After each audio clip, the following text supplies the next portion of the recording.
La Segunda Guerra Mundial en color. La Guerra Relámpago. Durante la tarde del 31 de agosto de 1939, el ejército alemán ultima los preparativos para invadir Polonia. Los pilotos estudian sus objetivos. Los tanques se desplazan hacia sus posiciones de asalto. Al día siguiente, en las primeras horas del 1 de septiembre, soldados alemanes vestidos con uniformes polacos asaltan una estación de radio situada en el lado alemán de la frontera, causando unas cuantas víctimas. Es la agresión que poco después servirá de pretexto a Hitler para justificar su ataque.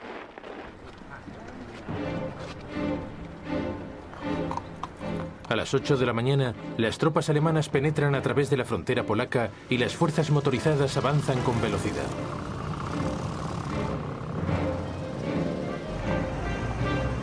Dos días después, el 3 de septiembre, Gran Bretaña y Francia declaran la guerra a Alemania en cumplimiento de su promesa de apoyar a Polonia. Pero para entonces, los polacos ya están en serios apuros. A pesar de ser superados en número, se enfrentan a una nueva modalidad de guerra para la cual no están debidamente preparados: la Blitzkrieg, o Guerra Relámpago.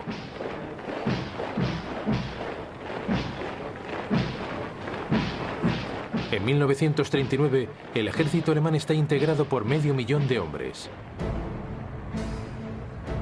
Su élite son los Panzers, los tanques, 6 divisiones blindadas y 4 divisiones ligeras destinadas a reconocer el terreno. En total, 2.400 vehículos.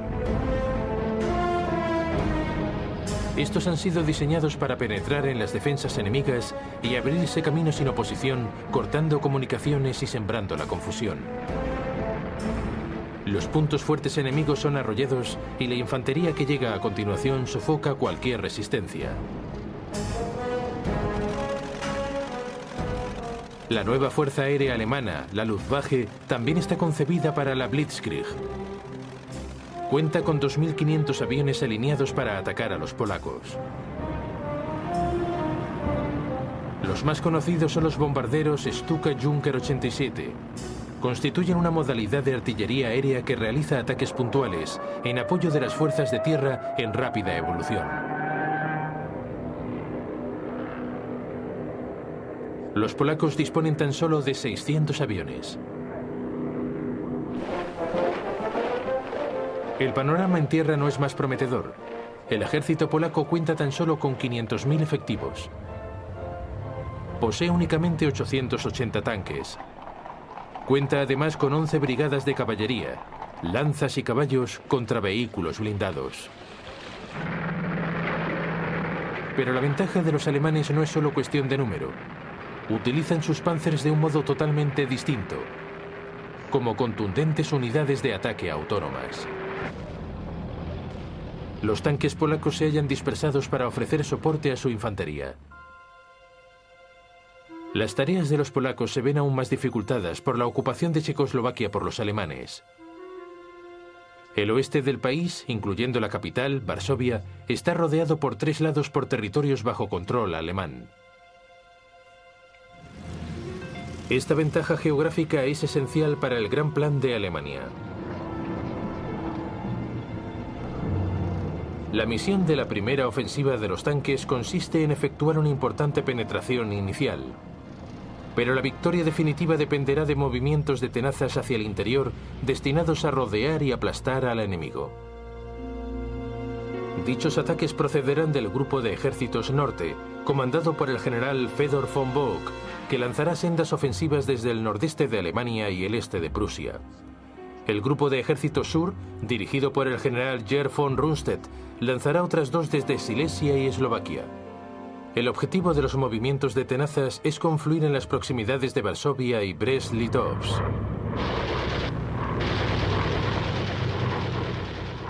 Desde el principio todo marcha sobre ruedas para los alemanes.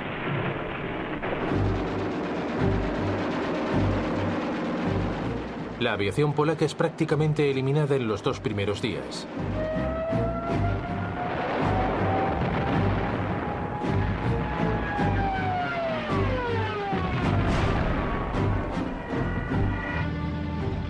Los tanques se abren camino y avanzan hacia el interior. Y los Stukas y los bombarderos de alcance medio se revelan terriblemente destructivos.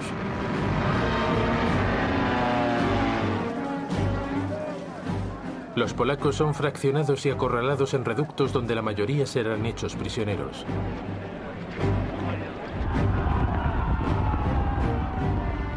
Circula el rumor de que algunas valerosas unidades de caballería polacas han intentado hacer frente a los Panzers, pero en vano. Los polacos se muestran menos hábiles y no pueden hacer frente a la velocidad del enemigo. Simplemente son apartados de en medio. El 8 de septiembre, los movimientos de tenaza se encuentran y las tropas alemanas se avanzan en las afueras de Varsovia.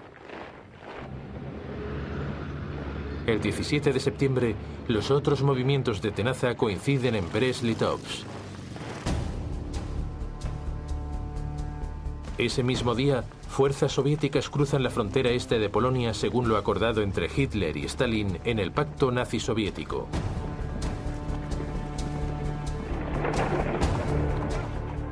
El ejército polaco se bate en retirada. El gobierno abandona el país. Pero Varsovia sigue luchando.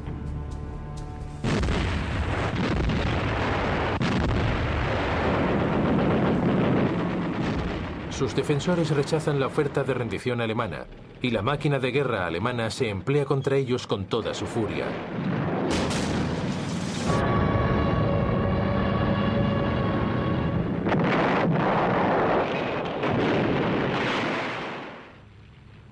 Observándolo todo está Adolf Hitler, que ha seguido de cerca a su ejército conquistador. El 27 de septiembre, Varsovia se rinde. Al día siguiente, los dos vencedores, Alemania y Rusia, se reparten Polonia de acuerdo con el pacto nazi-soviético. La Unión Soviética se anexiona poco más de la mitad este del país. Alemania se queda con el resto. Ambos regímenes comienzan a hostigar a cualquiera que pueda representar un peligro en el futuro. Muchas personas son asesinadas. Y por primera vez, los alemanes revelan cómo se las gastarán con los pueblos del este de Europa que consideran inferiores. Envían a sus Einsatzgruppen, las unidades especiales de las SS, para dar caza a los judíos.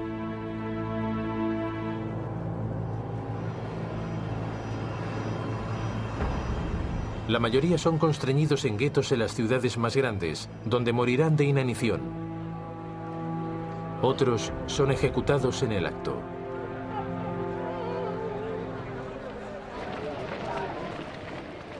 La invasión ha supuesto el fin del ejército polaco. Más de 50.000 hombres huyen hacia Francia. Allí funciona un gobierno provisional formado por el general Władysław Sikorski. Los polacos lucharán valerosamente desde el exterior.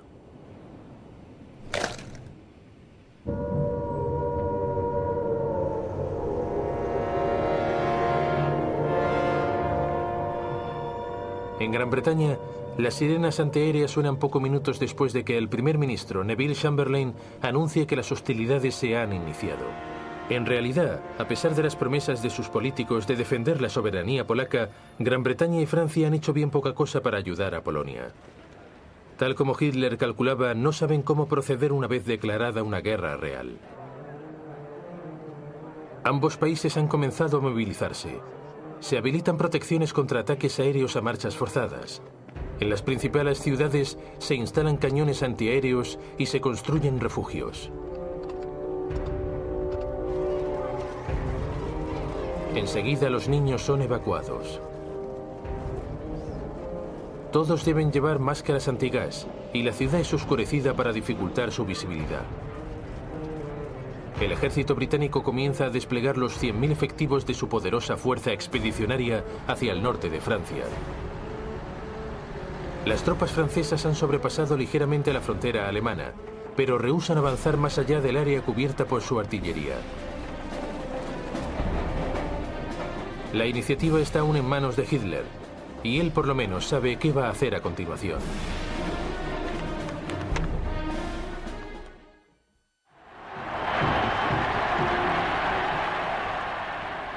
La Blitzkrieg contra Polonia ha supuesto un éxito clamoroso para Adolf Hitler. Ha sometido a un país entero en menos de 4 semanas y su avidez aún no se ha saciado. Por eso ordena a sus generales que planifiquen el ataque contra Gran Bretaña y Francia en noviembre de 1939, cuando aún no han pasado ni 2 meses desde la caída de Polonia. Su Estado Mayor se echa las manos a la cabeza. El grueso del ejército alemán se encuentra aún en el este, fuera del país, y ahora debe desplazarse hacia el oeste.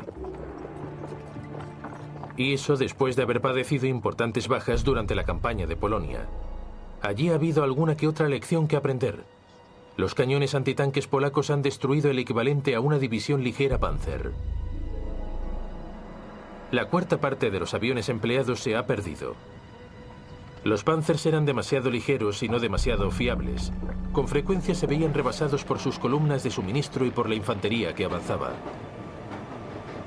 De mala gana y después de encendidas discusiones, Hitler consiente en esperar hasta la próxima primavera. Mientras tanto, sus enemigos aprenden también sus lecciones. Gran Bretaña consideraba que sus bombarderos podían ser un arma clave en el conflicto que se avecinaba. Pero cuando el 4 de septiembre la aviación británica efectuó un ataque diurno sobre embarcaciones alemanas, 7 de sus 30 bombarderos fueron derribados. Pronto se hizo evidente que no se trató de un simple caso de mala suerte. Después de nuevos ataques aéreos, más de la mitad de los aviones se habían perdido. Los aviones británicos no eran apropiados.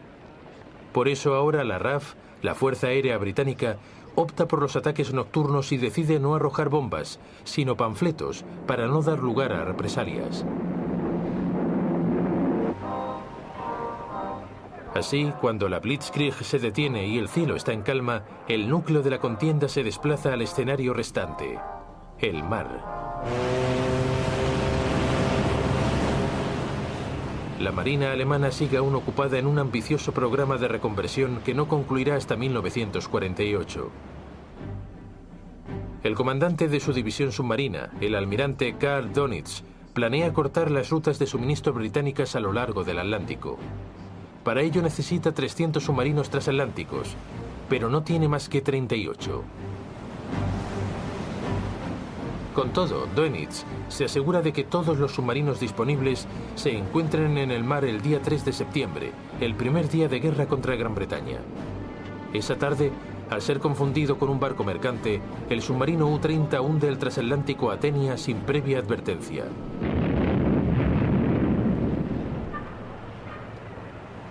La agresión se cobra 112 vidas, incluyendo 26 civiles americanos. La Marina británica supera de largo a su homóloga alemana. Posee 12 acorazados, Alemania ninguno.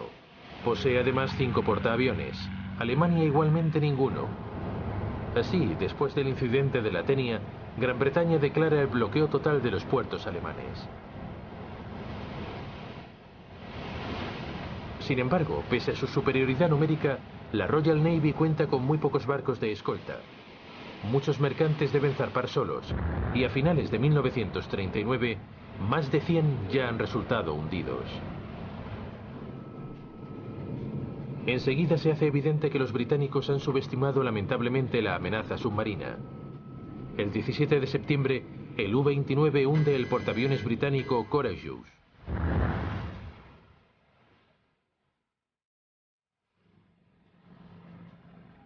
El 14 de octubre, el acorazado Royal Oak es hundido cuando el U-47 se desliza a través de las defensas de la base de la flota principal británica en Scapa Flow, en las Islas Órcadas.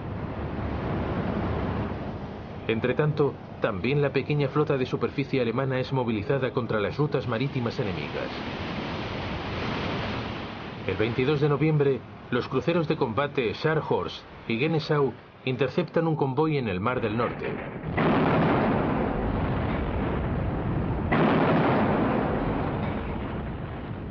Hunden también su buque escolta, el crucero mercante armado Rawalpindi.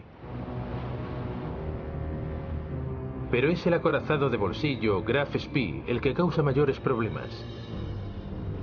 Diseñado específicamente para atacar buques de abastecimiento enemigos, con sus cañones de 28 centímetros es capaz de destruir cualquier buque y darse rápidamente a la fuga, y su velocidad le permite escapar de cualquier acorazado.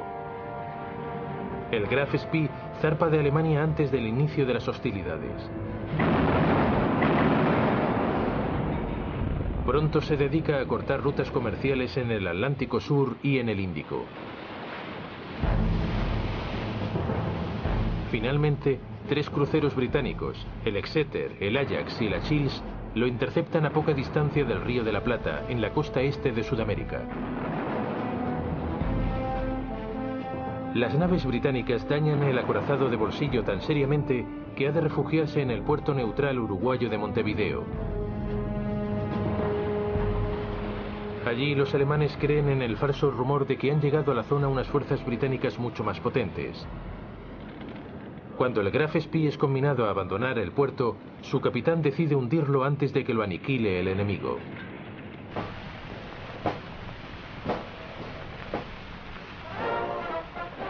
De regreso a Gran Bretaña, los marinos de la Royal Navy son recibidos como héroes.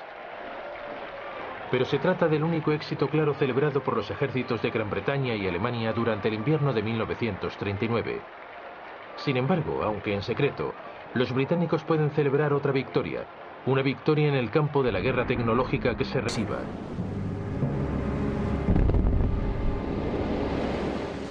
Ya en los primeros compases de la guerra, Gran Bretaña comienza a perder numerosas embarcaciones debido a las minas alemanas.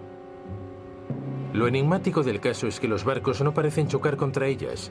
Las minas explotan sin más cuando los barcos pasan cerca de ellas.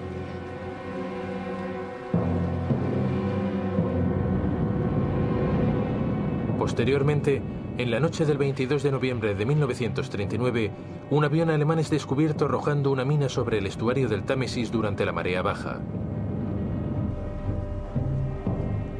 Una vez desactivada y retirada del fango, se descubre que lo que hace estallar la mina es la firma magnética de un barco que navega a poca distancia.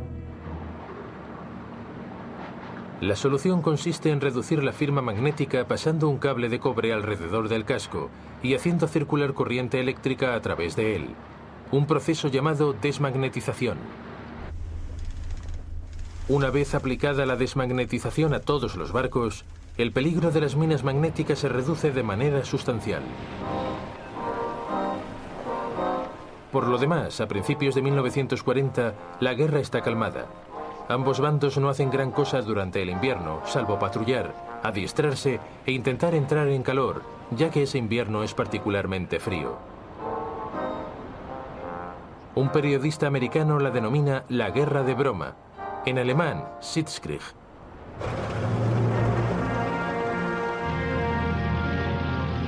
En primavera, la Fuerza Expedicionaria Británica toma posiciones a la izquierda del frente en la frontera belga.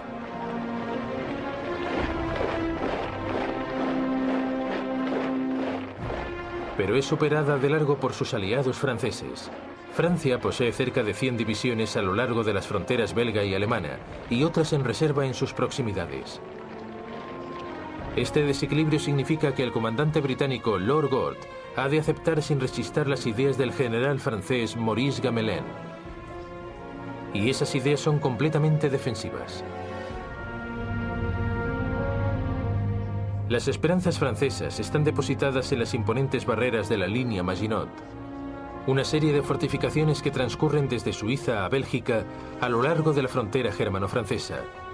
La línea Maginot se considera totalmente impenetrable y su objetivo es mantener a salvo el territorio francés. Pero por otra parte, los aliados no tienen idea de cómo derrotar a Alemania. Se limitan a hacer avanzar a sus fuerzas y a preparar una réplica de la Primera Guerra Mundial. Su objetivo es bloquear a Alemania para minar su fuerza y atrincherarse para neutralizar el asalto que saben próximo.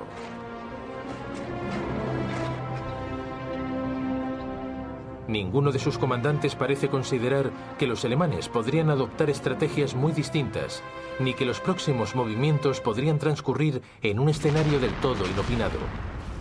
Escandinavia.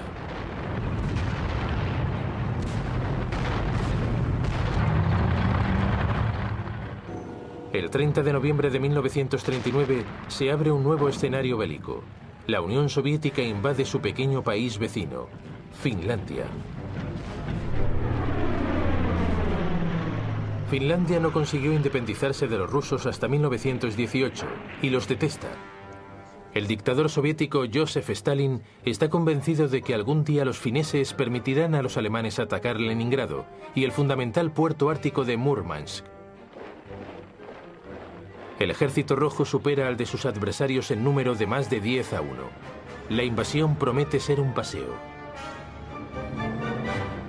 Pero su cúpula militar ha sido aplastada por las contundentes purgas de Stalin. Los fineses están dirigidos por el general Gustav Mannerheim. Se defiende utilizando táctica relámpago sobre la espesa nieve, a menudo sobre esquís. Las tropas soviéticas, confusas y mal dirigidas, padecen numerosas bajas. La brava resistencia de Finlandia estimula la imaginación de franceses y alemanes. Pronto planean el envío de ayuda vía Noruega y Suecia. El hecho de que eso puede involucrar a dos países neutrales en la guerra es ignorado.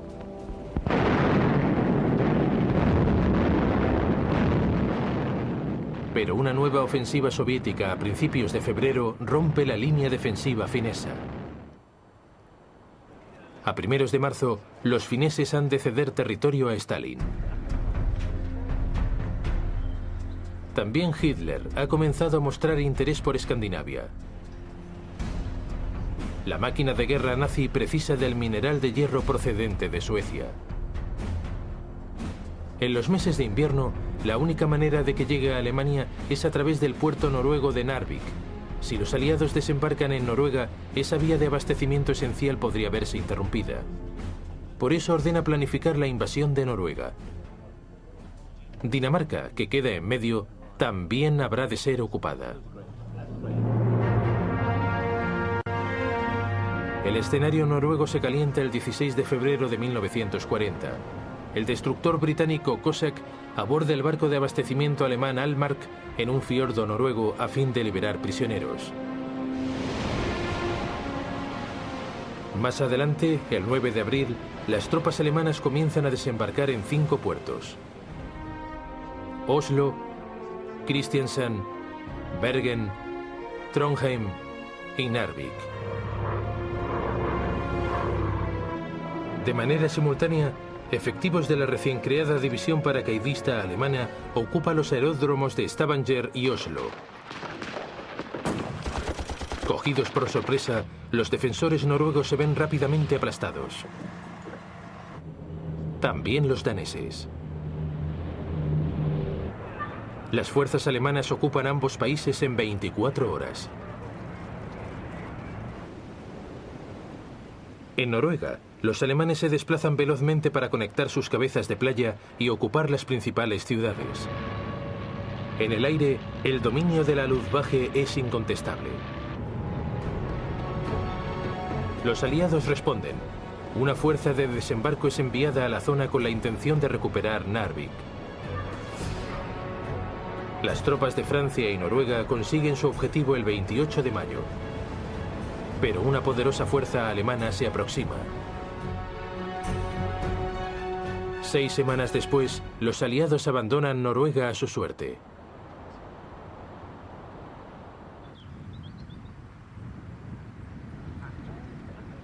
Hitler ha pasado la mayor parte del invierno y la primavera en el Berghof, su refugio rural en el sur de Baviera. Para él, lo acaecido en Escandinavia ha sido algo secundario. Se ha dedicado a preparar su próxima gran Blitzkrieg contra Gran Bretaña y Francia. El primer plan que le sugieren sus generales le resulta familiar. Los alemanes penetrarían en Bélgica para girar desde allí hacia París. Es una repetición del plan Schlieffen, utilizado por los alemanes al inicio de la Primera Guerra Mundial.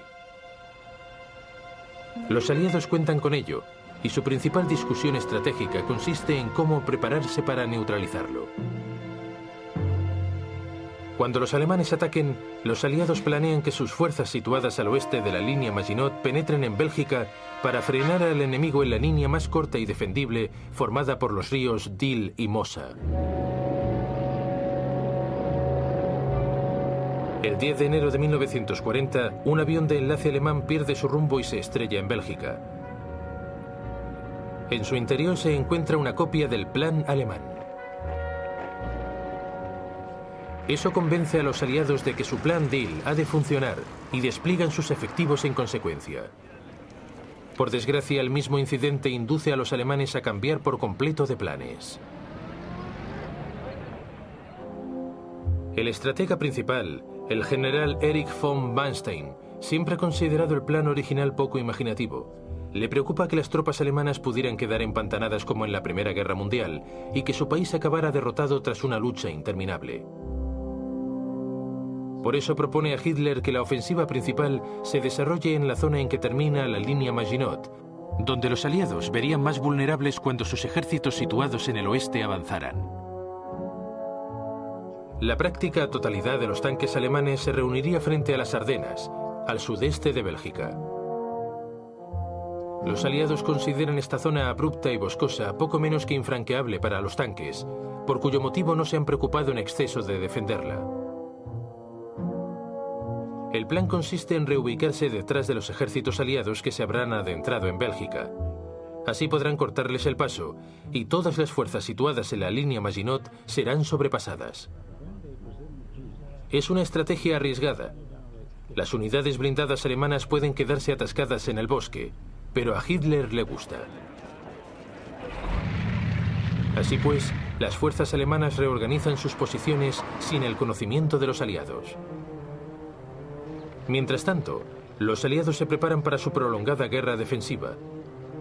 Además de la formidable barrera de la línea Maginot, poseen una ligera ventaja en cuanto a efectivos, alrededor de 110 divisiones frente a las 95 alemanas. Y también en cuanto a vehículos blindados, unos 3.000 contra los 2.700 del ejército alemán. Los franceses poseen también los mejores tanques.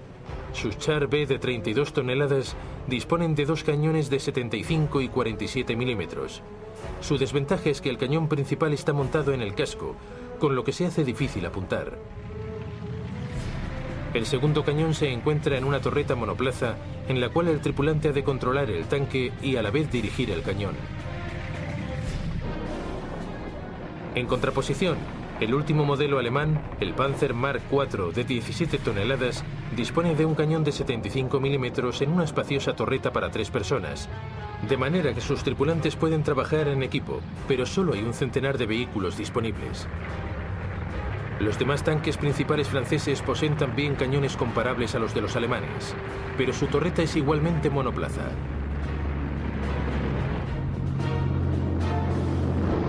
El único ámbito en el que los alemanes cuentan con una clara ventaja es el aire. La Luftwaffe posee 2.000 bombarderos, los aliados únicamente 800. La Luftwaffe dispone de 4.000 aviones de combate, incluyendo el ultramoderno Messerschmitt Bf-109. Deberán enfrentarse a tan solo 2.500 aviones bastante más antiguos. La aviación británica dispone de unos 800 sofisticados cazas Spitfire y Hurricane, pero los mantiene reservados para la defensa interna. Pero la principal diferencia entre los dos ejércitos radica en su filosofía. Todo cuanto hacen los alemanes está enfocado hacia la Blitzkrieg. Todas sus unidades blindadas se encuentran agrupadas en 10 divisiones Panzer independientes. Pero los franceses se preparan para repetir la lucha estática de la Primera Guerra Mundial. Ven en los tanques un soporte a la infantería y los distribuyen de manera poco sistemática en lugar de concentrarlos. Han tomado nota de la efectividad de los tanques alemanes en Polonia y ahora están reuniendo 3 divisiones acorazadas. Pero al iniciarse las hostilidades, ninguna es completamente operativa. Dos modalidades de estrategia militar completamente distintas están a punto de confrontarse. Guerra relámpago contra guerra estática. El verano de 1940 pronto mostrará cuál es la correcta.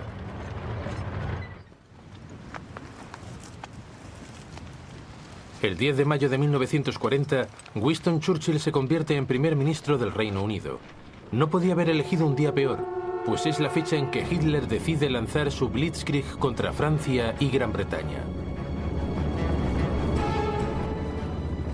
Al amanecer, una división aerotransportada alemana cae en paracaídas sobre Holanda para ocupar puentes y campos de aviación.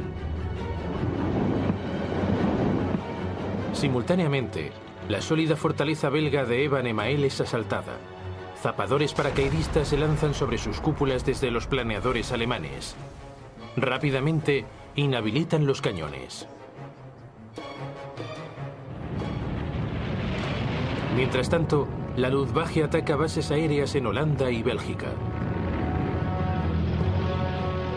A continuación, las barreras fronterizas son apartadas.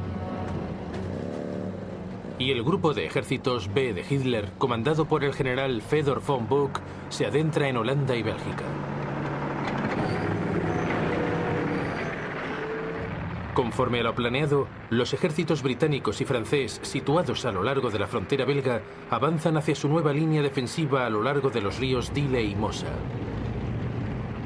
Pero ninguno de los comandantes aliados parece haber advertido que el grupo de ejércitos A de los alemanes, que posee la mayoría de los Panzers, después de haber apartado a las tropas fronterizas belgas, han comenzado a penetrar en las colinas y bosques de las Ardenas.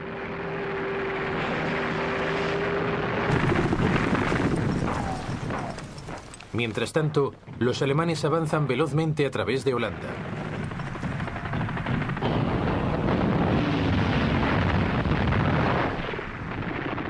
El obsoleto ejército holandés no puede hacer frente a la ultramoderna máquina de guerra alemana y padece los continuos ataques aéreos de la Luftwaffe, que surca los cielos sin oposición. El 14 de mayo, los alemanes exigen la entrega del puerto de Rotterdam. Una nutrida fuerza de bombarderos alemanes despega mientras los holandeses aún titubean. Cuando ya están volando, los holandeses acuerdan entregar la ciudad, pero al parecer ningún aviso de retirada llega a los bombarderos.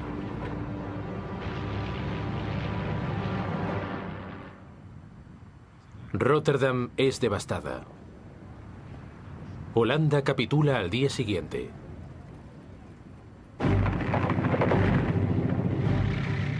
Llega más tarde una noticia que cae como un jarro de agua fría.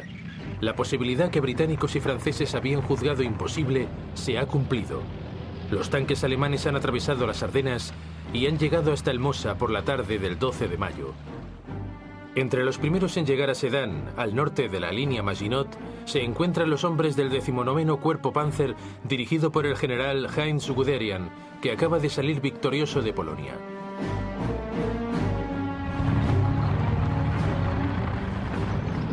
Guderian demuestra ahora cómo se debe hacer una Blitzkrieg. Se desentiende de las tropas situadas en la línea Maginot y no espera a que lo alcance su propia infantería. Avanza directamente. Al día siguiente, las tropas de asalto cruzan el río Mosa.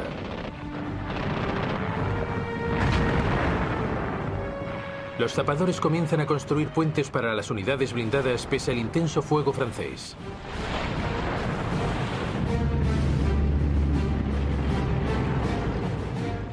El día 14, los Panzers comienzan a cruzarlos. Esa tarde, la cabeza de puente de Guderian se encuentra a casi 13 kilómetros y se han realizado nuevos cruces en Montherm y Dinant. Las tropas francesas, inmovilizadas en la línea Maginot, se ven impotentes para intervenir. Los bombarderos aliados lanzan ataques desesperados para destruir los puentes alemanes.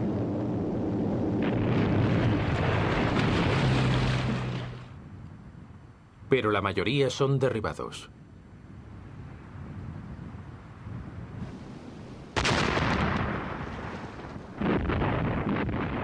Todo el rato, las artillerías alemanas bombardeaban las defensas francesas mientras los Stukas se lanzaban en picado. Justo 3 días después de haberse iniciado el ataque, la resistencia francesa alrededor de Sedan se viene abajo. Los Panzers de Guderian se desplazan veloces hacia el oeste. Al anochecer han avanzado más de 60 kilómetros en pos del grupo de ejércitos aliados norte. Estos se han mantenido firmes en la línea de Dille, pero ahora el comandante en jefe francés, el general Gamelin, advierte que están a punto de quedar rodeados y les ordena replegarse. Esta repentina decisión de retirarse desconcierta a las tropas aliadas, que ignoran por completo lo que está ocurriendo detrás de ellas. El repliegue se ve dificultado por una creciente avalancha de refugiados que obstruyen las carreteras. Ese mismo día, el primer ministro francés, Paul Reynaud, telefonea a Churchill. «Nos han derrotado. Hemos perdido la batalla», le dice. Pero a pesar de la brillantez de la Blitzkrieg, los alemanes son vulnerables. Cuando sus panzers avanzan hacia el oeste, van creando un largo pasillo de varios kilómetros de anchura. Los aliados se dan cuenta de que está abierto al contraataque. A efectos de transporte, el grueso del ejército alemán depende aún por completo de sus caballos y de sus propios pies, de manera que la distancia entre los veloces panzers y la infantería que les sigue crece por momentos. El 17 de mayo, el coronel Charles de Gaulle, comandante de una de las divisiones acorazadas recién formadas, emprende el primero de sus 2 intentos de penetrar la frontera alemana en las proximidades de Crécy. Pero el engorroso sistema de mando francés hace que las unidades sean incorporadas a la batalla de manera poco sistemática, lo contrario de una ofensiva coordinada.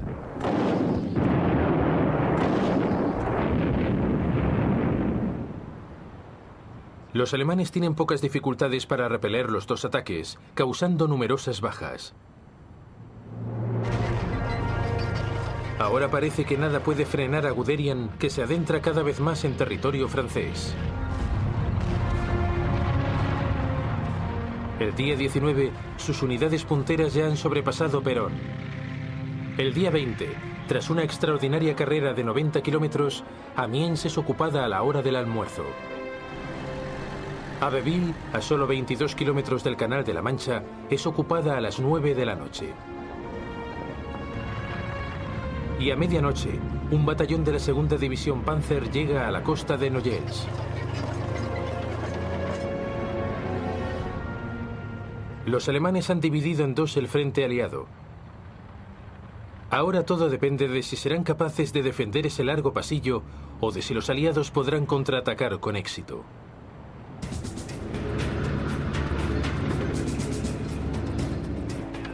Así las cosas, los británicos están dispuestos a romper las líneas alemanas.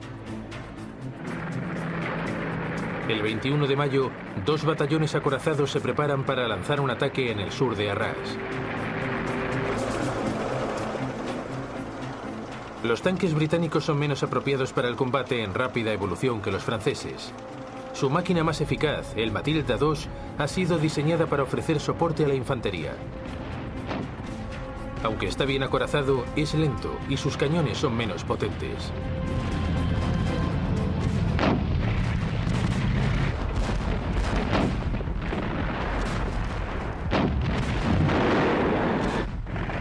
Los alemanes no tienen excesivos problemas para repeler el ataque.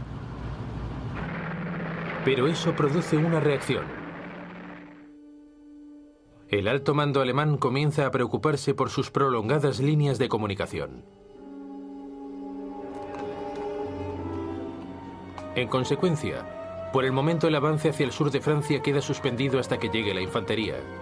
La prioridad es girar hacia el norte y eliminar a la fuerza expedicionaria británica y al primer ejército francés que combate a su lado.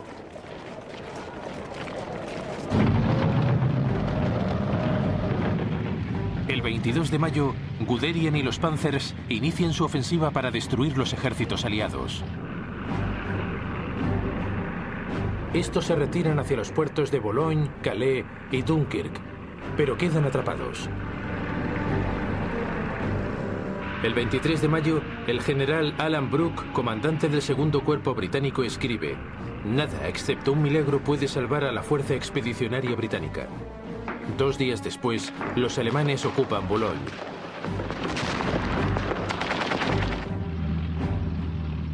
Empieza a parecer que incluso un milagro llegaría aunque demasiado tarde.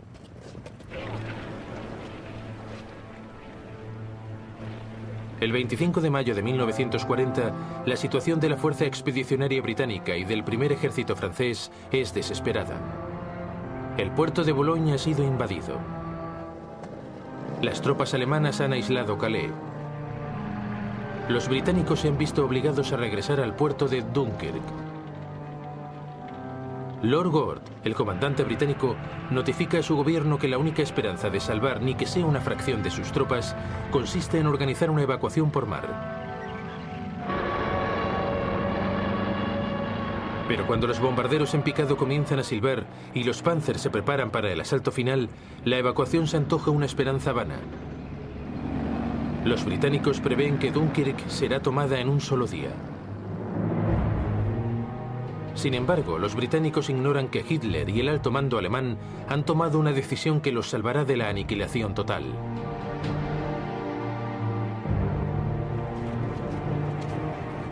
Los alemanes son plenamente conscientes de que los tripulantes de sus Panzers están exhaustos y de que sus máquinas necesitan reparaciones urgentes. Los ataques lanzados por De Gaulle y los británicos han fracasado, pero han puesto en evidencia hasta qué punto son vulnerables las líneas de comunicación alemanas. Esta es la gran debilidad de la Blitzkrieg. Por consiguiente, el alto mando toma una decisión fatídica. Ordena frenar el avance de los Panzers para evitarles daños mayores y esperar la llegada de la infantería. Solo entonces serán eliminados los aliados atrapados en Dunkirk. Así pues, la Blitzkrieg se detiene y los Panzers paran motores.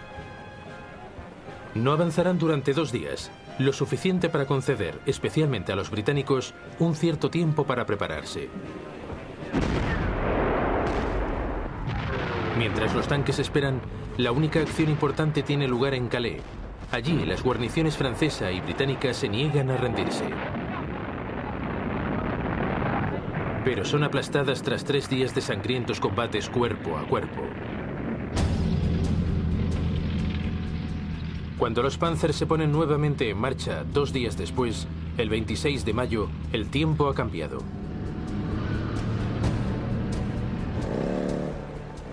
Los alemanes quedan atascados a causa de la intensa lluvia, concediendo así un tiempo suplementario a los aliados.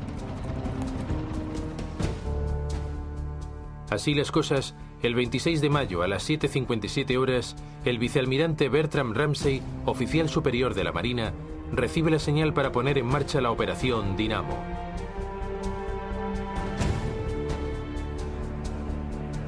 La operación Dinamo es un plan destinado a retirar a la Fuerza Expedicionaria Británica por mar. Lo ha preparado sin demasiadas esperanzas de poderlo poner en práctica. Al día siguiente, una improvisada flota de destructores, remolcadores y transportadores cruza el Canal de la Mancha. Pero al final del día, menos de 8.000 de los más de 300.000 hombres acorralados en Dunkirk han sido rescatados. El puerto sufre un ataque aéreo tan violento que no puede ser utilizado. Y los barcos no pueden acercarse lo suficiente a las playas. Ramsay efectúa un llamamiento a todas las embarcaciones de poco calado de más de 30 pies de eslora. Cientos de lanchas, pesqueros y barcazas zarpan de los puertos de todo el sur de Inglaterra y son enviados a través del Canal de la Mancha, muchos de ellos tripulados por sus propietarios civiles. A la semana siguiente, las pequeñas embarcaciones operan junto a las playas de Dunkirk, transportando tropas a barcos más grandes, con la esperanza de ponerlas a salvo. En todo momento se ven expuestas a ataques aéreos. La aviación británica incorpora todos sus aviones de caza a la batalla para ahuyentar a la Luftwaffe.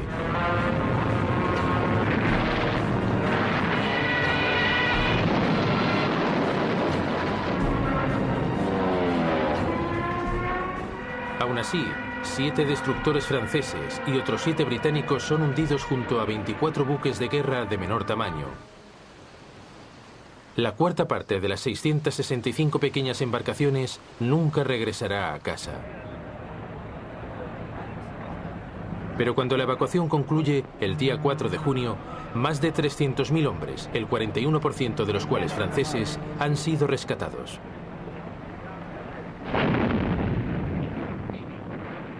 Nada de eso habría sido posible sin el heroísmo del ejército francés, que ha desempeñado un papel decisivo ralentizando el avance alemán.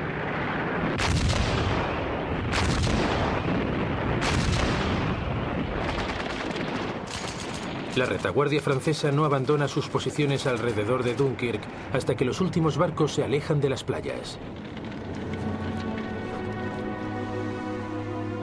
Un oficial británico compara el episodio a la resistencia final de los espartanos en las Termópilas.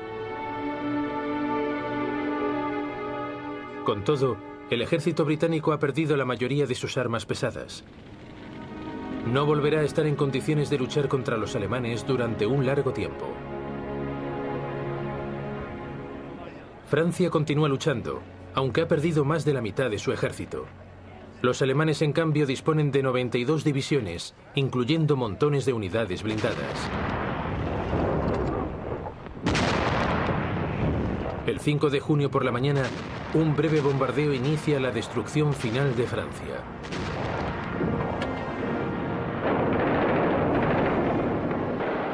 Las tropas de asalto cruzan el Somme y el Aisne. En principio, la resistencia francesa es feroz, y los alemanes pasan serios apuros para huir de sus cabezas de puente. Pero una vez más, la Luftwaffe ayuda a aplastar las defensas.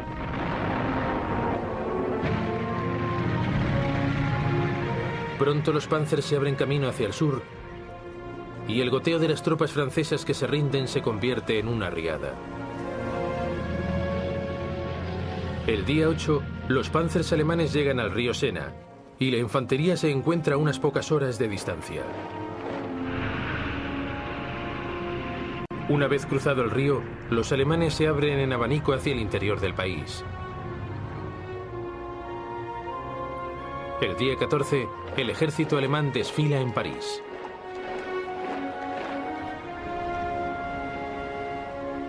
La esvástica es izada en la Torre Eiffel.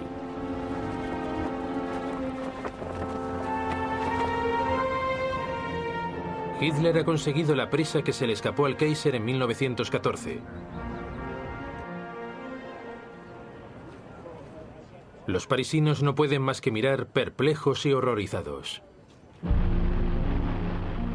Durante el período del colapso francés, Winston Churchill efectúa 3 visitas a Francia para intentar levantar la moral de la resistencia francesa. El 16 de julio incluso ofrece a Paul Reynaud una unión con Gran Bretaña si Francia continúa luchando. Pero es demasiado tarde. El gabinete de Reynaud rechaza la propuesta y el primer ministro dimite esa misma tarde. Es sucedido por el mariscal Philippe Pétain, que de inmediato pide a los alemanes un armisticio.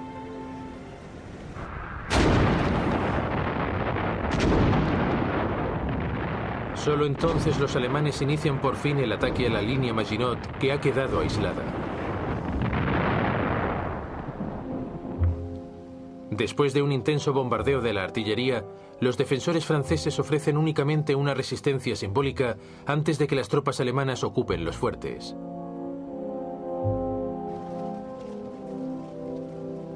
El 21 de junio, Hitler llega a Compiègne, donde se guarda el vagón de tren en el que los alemanes firmaron el armisticio en 1918. Cuando una delegación francesa entra en el vagón, Hitler les expone sus condiciones y se va. Los franceses insisten en consultar a su gobierno, pero al día siguiente les es comunicado que de no firmar de inmediato, los Panzers volverán a rodar. Así pues, firman y la humillación de Francia es completa.